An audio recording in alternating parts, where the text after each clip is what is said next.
Hello. I've gotten a few requests again to ask if Kamala will be president in 2025. Since so many of the Dreaming Women and 4am Club folks are still seeing her as president, I decided to see what I'd get. I didn't get a definitive answer, but it seemed encouraging. I always get story and metaphors, and I just did a quick interpretation.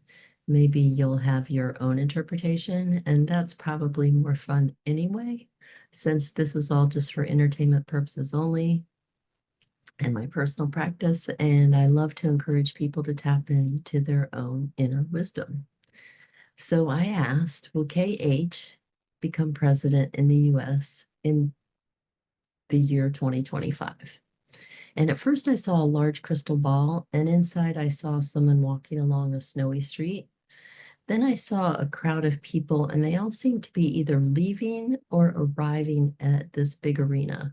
One woman with a business suit on, she was a woman of color, is standing, but I couldn't tell if she's waiting to sit down or if she's leaving the arena. So for me, the crystal ball represents our search for clarity about the future. I mean, of course, we all want to know. And the snowy street and the arena, along with the woman in the business suit, suggests personal authority and leadership, though her uncertain position hints at transition. Then I saw a woman in front of the crowd at the arena. I was behind her, so I viewed her from behind, looking out at the crowd.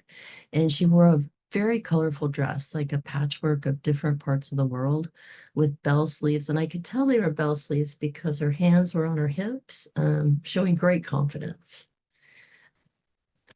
And then I saw her, then I moved to the side of her. So I'm seeing her from the side view, and someone held out a book for her. And I was like, put your hand on the book. Come on, take the oath of office. But she pulled out a small coin purse, and she pulled something out of the coin purse, and it was very colorful like her dress. And she began to feed a lion that was at her left side. And the lion's mane had dreadlocks, and she held it close, like in a side hug while feeding it. I think demonstrating strength and control over powerful forces, just my quick interpretation there.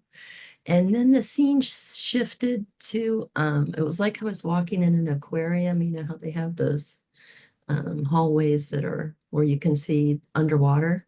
But then I was moved then I saw a scene at the bottom of the ocean, and I saw a small dog, I know, at the bottom of the ocean, but it was pushing this office chair with its front legs.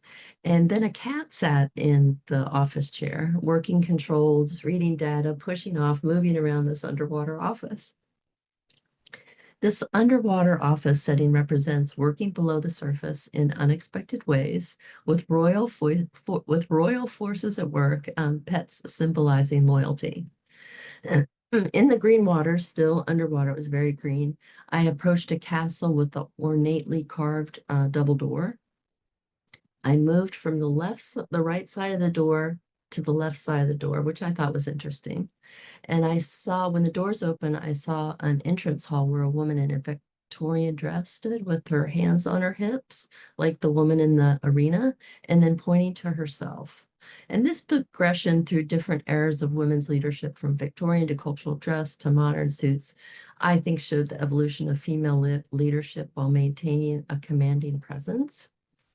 And the images to me suggest significant shifts in leadership dynamics, blending traditional and contemporary approaches to power, true power, authentic power.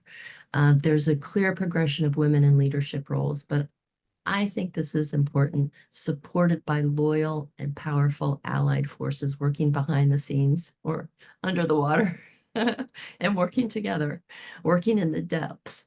And there are millions of strong women, but that backup shows support, and that will make all the difference. Thanks for watching. Sorry about my cold. Let's do this.